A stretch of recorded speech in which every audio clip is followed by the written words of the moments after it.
Përnderët e 8 marsit djenën përkrahjen e kryetarit Zenun Lezaj, Drejtorisë për Kulturë, Rini dhe Sport, si dhe zyres ligjore, në Shtëpinë e Kulturës në Klin u mbajt një aktivitet kulturor me pjesëmarrje në shumë grave, përfaqësuesve të KFOR-it italian në Klin dhe të ftuarve të tjerë. Me këtë rast në kryetaria e komunës së Klinës, Maqe Tanushi Selmanaj, theksoi rëndësinë e madhe që ka kjo ditë dhe rolin e gruas, duke theksuar se 8 marsi nuk është thjesht një ditë e zakonshme, po një ditë e mbushur me luftra, fitore, sakrifica dhe triumfe që e shndrojnë gruan në simbol të qendresës dhe shpresës. Është një ditë e ngarkuar me histori, me luftra, me fitore dhe me sakrificë dhe triumfe që gruan e shndrojnë në simbolin e qendresës dhe të shpresës.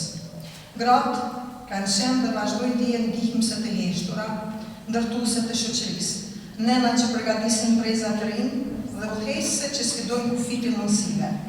Në çdo hap të historisë, kur bota ka vuajtur nga pasikuria, kur shoqëritë kanë kërkuar ndryshime, gratë kanë qenë dhe kanë ngritur zërin dhe kanë bërë hapin e parë që sjellin ndryshimin e nevojshëm. Gjatë këtij aktiviteti, disa autorë gra lexuan vargje poetike kushtuar kësaj dite. Edhe pse supet të lodhen prap për ne qëndron si shkëmb.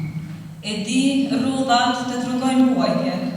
Të përqafova, të urova me dashuri, qofshe bekuar nëna ime ti. Isha nën dhe një nën nuk dorëzohet. Edhe kur jeta e saj është një betejë, ajo lufton për fëmijët e saj. Në fund të aktivitetit, nënkryetaria Selmanaj shpërndau nga një tulipan për të gjithë të pranishmit.